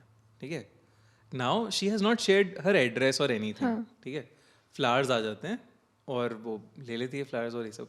विक्टर मैसेज करता है कि फ्लावर्स अच्छे लगे। तो मैं कहा, मुझे एड्रेस कैसे पता लग गया तुम्हें? कह रहा है वो सब पता लगा लिया मैंने, और ये सब बातें होती रही उनकी। लेकिन जब से फ्लावर्स आए ना, तब से स्टेसी की तबीयत थोड़ी सी डाउन रहने लगी। अब रात के 12-1 बज रहे हैं, वो लोग बातें कर रहे हैं और थोड़ी फ्लर्टिंग वगैरह चल रही है। तो कहता है कि आज इस रात को डेट नाइट बनाए जाएं। कहते हैं हाँ, अच्छा होता अगर तुम यहाँ पे होते तो बढ़िया रहता। तो फिर तभी एकदम से वो ऑफलाइन चला जाता है विक्टर, एंड घंटी बजती है उसकी, घर की स्टेसी के घर की घंटी बजती है। वो थोड़ा वो हो जाती है कि इतनी रात में तो नहीं आया होगा, क्या है क्या नहीं पता नहीं। वो दरवाज़ा खोलती है, कोई नहीं होता वहाँ। फिर विक्टर का मैसेज आता है कि अब वो उसने नाइट गाउन पहन रखा है एक ब्लैक कलर का। तो वो कहता है कि ब्लैक ड्रेस में बहुत अच्छी लग रही हो तुम, बाहर जा रहे हैं डेट नाइट पे तो ये नहीं पहन सकते, तुम्हें चेंज करना पड़ेगा, जाओ चेंज करके आओ। वो कह रही है, डर रही है, वो कह रही है तुम्हें कैसे पता मैंने ब्लैक ड्रेस पहनी और ये सब है, और ये क्या बातें कर रहे हो तुम लोग, तुम्हें क्या बातें कर रहे हो। सामने से रिप्लाई आता है, अरे तुम वो सब छोड़ो, तुम तैयार होना शुरू करो। कहते हैं मैं नहीं हो रही तैयार ये सब वो सब। क्यों? मुझे तो लगा हम दोनों एक दूसरे के लिए बने हैं, और वैसे टाइप की बातें एकदम क्रीप वाली के मैं तो तुमसे प्यार करने लगा हूँ। तो कहते ये सब बकवास मत करो, मुझे ये सब ठीक नहीं लग रहा, मुझे अजीब लग रहा है, ये सब मैसेज पे बात हो रही हैं। और उसने फ़ोन अपना साइड में रख दिया और वो लेट गई। अब एकदम से उसका फ़ोन बार बार बीप कर रहा है, उसने साइलेंट कर दिया, ध्यान नहीं दे रही उस पर। अब उसके घर की लाइट्स फ्लिकर करने लग जाती हैं। वो उठती है, मैसेजेस देखती है, विक्टर का मैसेज आया हुआ था, तुम्हें सोने की परमिशन किसने दी? ठीक है, तो अब वो बंदी डर रही है कि क्या हो रहा है, बेल भी बज रही है, फ्लावर्स आ रहे हैं, ये सब हो रहा है, क्या हो रहा है, उसे कुछ समझ में नहीं आ रहा। वो कहता है कि तुम्हें वही करना पड़ेगा जो मैं कह रहा हूँ, तो तुम तैयार हो अंदर जाके। वो कहती है मैं नहीं हो रही और तुम ये सब बंद करो, मुझे नहीं करना ये सब। अचानक से ना उसे ऐसा लगता है कि कोई किसी ने उसे पीछे से पकड़ लिया है और वो उसका गला घोट रहा है, Oh God. ठीक है, और उसे मैसेजेस आए जा रहे हैं कि सोच लो, कि देख लो, ये वो, और अल्टीमेटली वो मैसेज करती है क्योंकि उसे लगता है कि भाई अब जान मर चली जाएगी, जाएगी, नहीं मर हाँ। जाएगी, गला घोटा जा रहा है, और उसे अभी तक समझ में नहीं आ रहा है कि हो क्या रहा है। वो अपनी एक फ्रेंड है सोफी, उसे मैसेज करती है कि कुछ अर्जेंट हेल्प नीडेड, आ जा टाइप्स। अब स्टेसी को समझ आता है कि कुछ तो हो रहा है, कुछ पैरानॉर्मल हो रहा है, कुछ अजीब सा हो रहा है, अब मुझे इसकी बात सुननी पड़ेगी, जो ये कह रहा है, जैसा कह रहा है करना पड़ेगा। अब वो अंदर जाती है अपने कपड़े चेंज करने, वो कहता है कि पूरे कपड़े उतारो, ठीक है। अब वो डर जाती है बहुत ज़्यादा, उसका रोना छूट जाता है कि ये क्या कर रही हूँ मैं, और वो फ़ोन तोड़ देती है, ठीक है। अब जैसे ही वो फ़ोन तोड़ती है, उसकी घंटी बजती है घर की, उसे लगता है सोफिया, वो भाग के दरवाज़ा खोलती है, लेकिन कोई नहीं होता दरवाजे पे। अब वो जो टूटा हुआ फ़ोन है, उससे उस पर भी मैसेज दिख रहा है एक आता हुआ, उस पे अभी तक हाँ मैसेजेस आ रहे मैसेज हैं। आ रहा है, उस पर मैसेज आ रहा है कि प्यार तो मैं तुमसे बहुत करता हूँ लेकिन पनिशमेंट मिलेगी इस चीज़ की।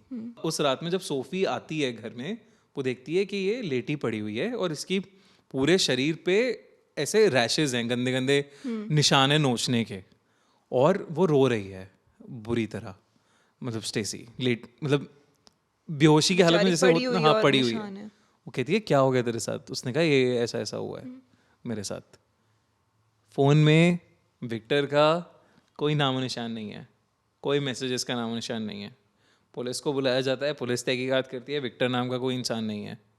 उसके घर से फूल नहीं मिलते जो फूल विक्टर ने भेजे थे, और फिर वो अपना घर वर बदलती है, पेरेंट्स के साथ रहने लग जाती है। उसके बाद से कुछ नहीं होता ऐसा, लेकिन क्या था वो, अब वो लोग कहते हैं कि सब हेलोसिनेट कर रही थी, ये पागल हो गई थी या कुछ ऐसा है, बट यहाँ फिर वो सिर्फ उसको अटैक कर रहा था और या विक्टर था हाँ, जो चाहता था करना, वो उसने शायद कर लिया। वैसे ही नहीं मन करता डेटिंग एप्स पे जाने का, अब तो और ज़्यादा नहीं करेगा। हाँ मतलब हमेशा नहीं होना चाहिए ऐसा किस्सा वरना टिंडर आके फिर केस करेगा हम पे और ऐसे ना बहुत सारे किस्से ऐसे मेट्रो या सबवेज के भी बहुत ज़्यादा सुनने में आते हैं कि बाहर भी हो रहे हैं, मेट्रो स्टेशंस पे हो रहे हैं। आपने कभी ऐसे कोई कोई कहानी सुनी है? एक छोटी सी कहानी है, मतलब बहुत बट भेजी है कि हमारे सब्सक्राइबर ने, तो वो रात में जा रहा था मेट्रो से, काफ़ी लेट नाइट मेट्रो, मतलब लास्ट मेट्रो टाइप्स जा रहा था, एंड ऑलमोस्ट, मतलब इट वाज ऑलमोस्ट खाली, के खाली है, और वो किसी मुझे याद नहीं आ रहा रूट कौन सा है, बट ऐसा रूट है जो जिस पे ज़्यादा ज़्यादा लोग लोग जाते जाते नहीं हैं, नहीं। तो वो लास्ट चल रही थी मेट्रो उसकी, घुसा वो अंदर। अब जैसे ही मेट्रो का दरवाज़ा खुल रहा था ना, उसे एक आदमी दिखा वहाँ पे, बड़ा बूढ़ा सा आदमी, उसे स्टेशन पे उतरना नहीं था लेकिन बहुत ही अजीब सा मतलब अकड़े हुआ सा शरीर उसका, वो बैठा हुआ है वहाँ पे और देख रहा है बस सामने की तरफ। अगला स्टेशन आता है, फिर से दरवाज़ा खुलता है, फिर से उसे वही आदमी दिखता है, वही अकड़ा हुआ सा शरीर और वो बूढ़ा सा आदमी जो घूर रहा पुराने है। स्टेशन पे भी था। हाँ, जो पिछले स्टेशन पे भी था, ठीक है। तीसरा स्टेशन आता है, तीसरे स्टेशन पे भी वो बूढ़ा आदमी उसे दिखता है। अब वो पागल सा हो जाता है, वो खड़ा होकर उसे देखता है और बूढ़ा उससे नज़र मिलाता है, और फिर वो खड़ा हो जाता है बूढ़ा, ठीक है। अब उसे समझ में नहीं आ रहा है ये हो क्या रहा है, और लूप में कैसे चल रहा है ये क्या हो क्या रहा है। वो चौथे स्टेशन पे जाता है, वो हाँ, आई थिंक सॉरी, तो वो आई थिंक 2 स्टेशन कुछ और बचे होंगे उसके स्टेशन आने में। तो वो अब जैसे ही ये वाला होता है कि खड़ा हो गया वो आदमी, उसे लगता है भाई कुछ तो अजीब चल रहा है, वो ड्राइवर की तरफ जाता है, जहाँ मेट्रो आगे का वाले डब्बे में जाता आगे वाले डब्बे में जाता है, वो जाने लगता है मेट्रो के अंदर से। वो देखता है पूरी मेट्रो खाली पड़ी है, उसके अलावा कोई है ही नहीं उस मेट्रो के अंदर। वो जाता है वहाँ पे, उसे दरवाजा से खटखटाता है, वो ड्राइवर रिस्पॉन्ड नहीं करता, कुछ रिस्पॉन्ड नहीं हो रहा है। अगला स्टेशन फिर से आता है, इस बार वो बूढ़ा उस ट्रेन के मेट्रो के अंदर घुस जाता है और वो भागता है, मतलब पीछे वाले डब्बे की तरफ भागता है वो उससे गिर गिर के, और वो बूढ़ा बहुत ही क्रीपी स्टाइल में अपना धीरे पकड़ते धीरे पकड़ते चल रहा है। चलते हुए आ रहा है। उसे कुछ नहीं समझ आ रहा है कि हो कैसे रहा है, क्या हो रहा है। किसी तरह वो लास्ट मेट्रो स्टेशन पे पहुंचता है, वो दरवाज़ा खुलता है, दरवाज़ा बंद होता है, वो बूढ़ा वहाँ पे मेट्रो स्टेशन से उसे ताक रहा होता है, और ये आदमी भागता है नीचे। उसे कुछ नहीं समझ आया कि वो आदमी बार बार उसे कैसे दिख रहा था, और वो भाग के बस अपने किसी तरह उस दिन घर पहुंचा है। Fuck. कैसे हुआ है, क्या हुआ है, कुछ नहीं पता था उसे। और वो मिस्ट्री उसको कभी रिजॉल्व नहीं हुई कि वो कौन था, क्या चाहता था। कुछ नहीं, उसने देखा ही नहीं, मतलब उसे क्यों तुम इसमें घुसोगे, मतलब मैं अगर मेरे साथ भी ये किस्सा होता मैं छोड़ देता, मैं उसका जाके कि भाई कौन से स्टेशन पे दिखा था उसमें मैं जाके तीर इन्वेस्टिगेट कौन करूं। लेगा, हाँ, हाँ। मैं ये सब बिल्कुल ही नहीं करूंगा। तो उसने भी आई डोंट थिंक ये सब कुछ किया, लेकिन हाँ ये एक लूप चला उसके साथ। और ये यही ऐसे दिल्ली प्रॉपर हाँ, यही दिल्ली मेट्रो स्टेशन। रात को आराम से लेना गाइस मेट्रो, देख दुख के लेना थोड़ा सा। ले लो मेट्रो, बट हाँ खाली मेट्रोज मतलब ऐसे ही सेफ्टी का थोड़ा सा कंसर्न रहता है। और मैं अघोरी बाबा इसके बारे में भी बहुत सुनती हूँ, बहुत पढ़ती हूँ। क्या होता है वो? सी अब अलग अलग विद्याएं हैं, अलग अलग चीज़ें हैं, तो अघोरी भी एक ऐसी कह लो ऐसे प्रैक्टिस है जिसमें आप पूजा ही, बट वो लोग शमशान घाट पे भी होते हैं शिव ना की कि पूजा करते हैं वो। अघोरी रुद्रदेव की पूजा करते हैं, और उसमें वो एशेस जो राख होती है ना, होती है। राख, बोन्स की एशेस, वो कंज्यूम करते हैं, और मीट मतलब इंसानी मीट भी कहते हैं लोग खाते हैं, ये सारी चीज़ें करते हैं। तो उनका यही माना जाता है कि अघोरी ना मतलब एक सर्वाइवल का तरीका ही उनका ये है कि वो एलिवेटेड हैं, कि वो अपने आप को इस दुनिया से ऊपर मानते हैं, कि they are the messengers of destruction, मतलब डिस्ट्रॉयर जो होते हैं ना, उनको प्रीच कर मतलब उनकी पूजा कर रहे हैं वो। It's not satanic in nature, but वो कह रहे हैं कि ये तो प्रकृति है जो होता ही है, और वैसी पूजा में मग्न रहते हैं वो। और इससे मतलब कहते हैं कि मतलब अलग अलग विद्याएं हैं, जैसे वो कई रोग भी ठीक कर देते हैं, कई अघोरी लोगों के, कई चीज़ें भी मतलब चमत्कार कर देते हैं। जैसे हम इंट्यूशन किट्स की बात कर रहे हैं ना अभी, वैसी अघोरी एक अलग तरीके का प्रोसेस है, अलग तरीके का रिचुअल है। ऐसे ही शमन होते हैं, शमन्स आपने सुने होंगे, शैमनिक चीज़ें जो इस टाइप की पूजा वगैरह करते हैं। तो वो सब भी ये इनिशियली प्रैक्टिस शुरू इसलिए हुई थी कि क्योर करना चाहते थे वो लोगों की हेल्थ और चीज़ें और जो भी प्रॉब्लम्स को। तो इट्स लाइक दैट, बट अघोरी बड़े मिस्टीरियस किस्म के लोग होते हैं, और बड़े सारे किस्से होते हैं। जैसे मणिकर्णिका घाट में आपको बड़े सारे रात के समय अघोरी मिल जाएंगे जहाँ लाशें जल रही हैं, वहीं पे वो अपना कुछ तप या यज्ञ कर रहे हैं। हाँ, तो ये सारी चीज़ें तो बहुत एविडेंटली मिल जाएंगी आपको अगर आप किसी इस टाइप की मणिकर्णिका घाट या शमशान घाट पे जाओगे तो। और अगर मैं आपसे ये पूछूं कि जैसे कुछ टाइम पहले केस आया था और वो बहुत फेमस हुआ था इंटरनेट पे, वो था बुराड़ी डेथ्स का केस। ओह, बुराड़ी तो यार मतलब एपिक लेवल चीज़ है वो। क्या मतलब हुआ, मेरा दिल दहल गया था वो स्टोरी सुन के कि ऐसा कैसे पॉसिबल है। मतलब ऐसा कैसे पॉसिबल है कि एक बेसिकली जिस इंसान ने पहली बार उनको देखा था, उनका नेबर था वो, और रोज़ सुबह वॉक करता था वो एक इंडिविजुअल के साथ उस खानदान के। वो बस इसलिए गया क्योंकि वो इंडिविजुअल आज सुबह वॉक करने नहीं आया, और उनकी जो दुकान थी ग्रोसरी की दुकान, वो नहीं खुली थी क्योंकि वो सुबह 6 बजे खुल जाती थी। तो उसे लगा क्या है, जब उनके घर गया वो घर खुला पड़ा है, और वो देखता है, जब घर में घुस के देखता है कि 10 लाशें लटकी हुई हैं, और एक ही पैटर्न में लटकी हुई हैं, और 11वीं लाश जो उनकी सबसे एल्डेस्ट लेडी की लाश थी, वो ज़मीन पे लेटी हुई हैं, वो भी ऐसी ही लेटी हुई हैं, मुंह पे टेप लगे हैं, रुमाल हाथ बंधे हुए हैं रुमालों से, और गले में दुपट्टों से सब हैंग्ड हैं। तो मतलब एक पर्टिकुलर स्टैंडर्डाइज तरीके से सब लोग कैसे मरे, और किसने पहले किसको मारा, कैसे एक साथ सब लोग कैसे मर सकते हैं, ये कैसे पॉसिबल हो सकता है। और ये था ही एकदम दिल दहला देने वाला केस पूरा। ये फैल गया है दिल्ली एनसीआर में, तो जिस तरीके से इसके बारे में बातें हो रही थी वो क्रेजी था ही। लोग कहते हैं कि ललित करके जो सबसे बड़े बेटे थे उस खानदान में, उनको वो अपने पापा से बात करते थे जो जिनकी डेथ हो चुकी है। तो उनके पापा उन्हें बोलते थे कि मैं सबको सैल्वेशन, एक मोक्ष की तरफ ले जा रहा हूँ और तुम मेरे साथ सब कुछ फॉलो करो। अब ये सब कैसे मिला? ये सब जब पुलिस ने इन्वेस्टिगेशन किया तो ललित की डायरी मिली, उसमें पूरी चीजें लिखी हुई हैं, उसमें रिचुअल लिखा हुआ है एग्जैक्टली। मतलब ऐसा है कि ललित की बहन उस चीज को लिख रही थी, डायरी के लिखावट हैंडराइटिंग उस लड़की की थी, ललित से बात कर रहे थे। हाँ, ललित से बात हो रही थी। Lalit was the medium. जब पापा आ गए तो वो मीडियम है और वो लिख रहा है सारी चीजें जो जो प्रोसेस हैं, और पूरा डायरी से पता लगता है आपको ये कॉन्वर्सेशन चल रही है।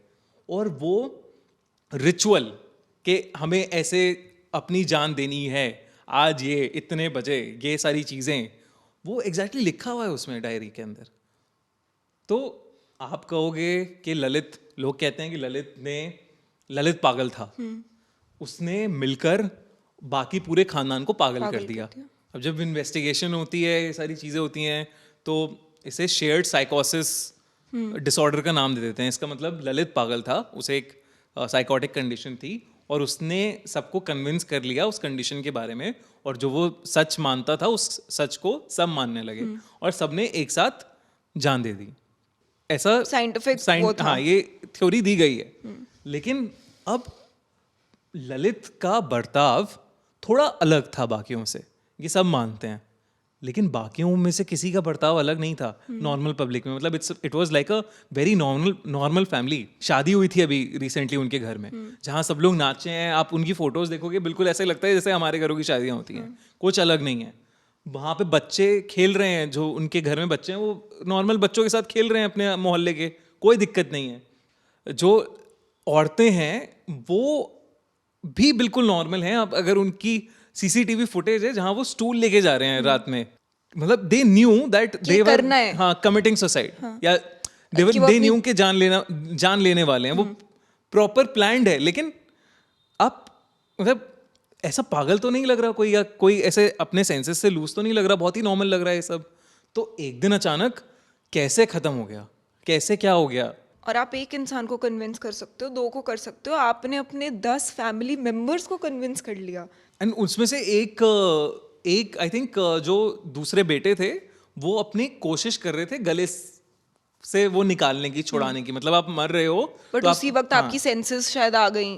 तो ये तो यार बहुत ही अलग चीज है ना, ये कैसे पॉसिबल है? ये 11 लोग एक ही साथ, वो बूढ़ी अम्मा से लेके छोटे छोटे बच्चे तक, आपने सबको कन्विंस कर लिया। कुछ तो उन्होंने भी देखा होगा ना कि हाँ ये पैरानॉर्मल है, या बाप का कुछ हुआ होगा ये सब, या कोई फोर्स उनको भी तो शायद वो कर रही हो सकती है, हिप्नोटाइज, या फिर अपने वश में कर सकती है। क्योंकि कहा जाता है कि ललित जब फादर का एक्सीडेंट हुआ था, he was deeply hurt, which we understand, but at the same time he was watching videos of, मतलब उनकी जो फोन हिस्ट्री और ये सारी चीज़ों से मिली, वो देखी ये सब वीडियोज रहे थे कि कैसे मरे हुए इंसान से बात कर सकते हैं, कहाँ कैसे उन्हें वापस से जिंदा करें, कैसे उनसे संपर्क कर सकते हैं। ये सारी वीडियोज देख रहे हैं ललित। कहा जाता है कि जैसे उनके बड़े पापा बिहेव करते थे, जैसे उनके पापा बिहेव करते थे, ललित धीरे धीरे वैसा ही बिहेव करना चालू कर दिया। वो मंत्र जो कभी पापा बोलते थे पूजाओं में, वो बोल रहे हैं। और ऐसी चीजें जो सिर्फ पापा को शायद करते थे, पापा ही कर सकते थे, वो ललित कर रहे हैं, जो ललित को शायद बिल्कुल नॉलेज भी नहीं थी किसी चीज की उससे। क्या पता वो ही उसके अंदर। हाँ, यही था, यही सब कहते थे कि आए डायरीज और वो सब से यही सब पता लगता था। लेकिन क्या एकदम अचानक एक रात, it's a mystery. Which reminds me कि इंडियन टेलीविजन में भी ऐसे बहुत सारे शोज आए हैं, राइट, जो बहुत डरावने थे। आपके हिसाब से which is been the most scary Indian television horror show?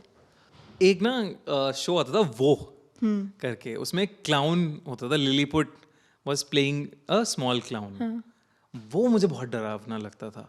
मतलब मैं अभी भी क्लाउन से ज़्यादा डरता हूँ, in not ghost but clown से मेरी बहुत ज़्यादा फट जाती है। मतलब वो क्रीपी साइकोटिक इंसान जिसके चेहरे पे सिर्फ स्माइल है, तो वो बहुत ज़्यादा डरावना था। और उसकी ट्यून भी थी ना ना ना ना ना ना, मतलब ऐसे रोंगटे खड़े हो जाते थे उसके।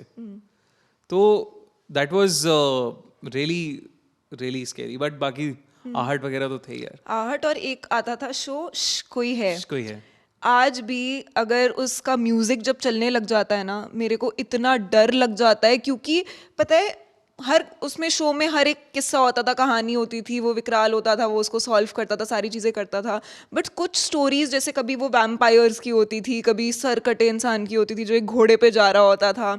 आज भी जब भी वो बैकग्राउंड में कभी कभी, जैसे मेरा बड़ा भाई है ना, वो हम करने लग जाते हैं वो वाली ट्यून रात को, मैं इतनी ज़्यादा डर जाती हूँ। ओह माय गॉड। वो होता है आई थिंक, वो जैसे मैंने अभी ये गा दिया गाना ये वाला, तो ऑब्वियसली इट्स अंदर वो डर बैठा हुआ है उस चीज़ का। हाँ। तो आपके हिसाब से इंडिया में सबसे जैसे टॉप 5 स्पूकीएस्ट प्लेसेस इन इंडिया? तो एक स्टेशन है बेगुन कोडार के नाम से, बंगाल में पुरुलिया डिस्ट्रिक्ट में पड़ता है वो। वहाँ पे रात में ट्रेन नहीं रुकती है, और वो स्टेशन 42 इयर्स के लिए बंद था। क्यों?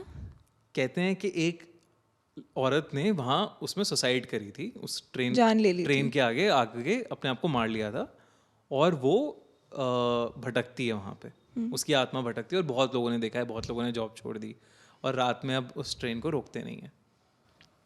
ओह माय गॉड।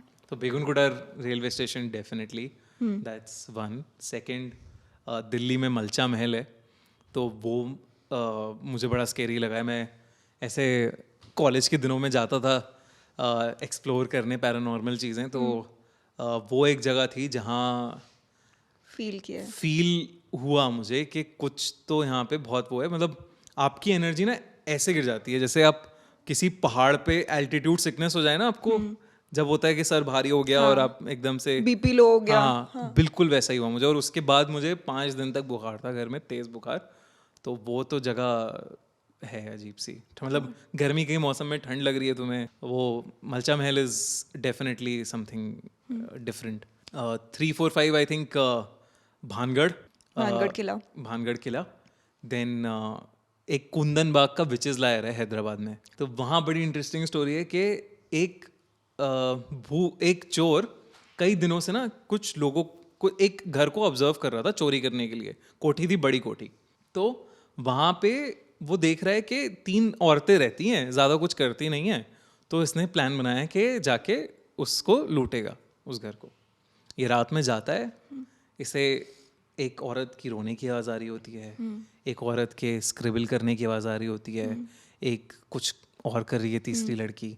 और ये जब रूम में जाता है, खोलता है दरवाज़ा छुप छुप आके सबसे, तो ये देखता है कि 3 डेड बॉडीज़ पड़ी हैं। वो जाके पुलिस को बताता है, पुलिस वाले चेक करते हैं, वो बॉडीज़ 6 महीने पुरानी हैं। बट वो तब भी उनको नोटिस कर देख रहा है उन्हें।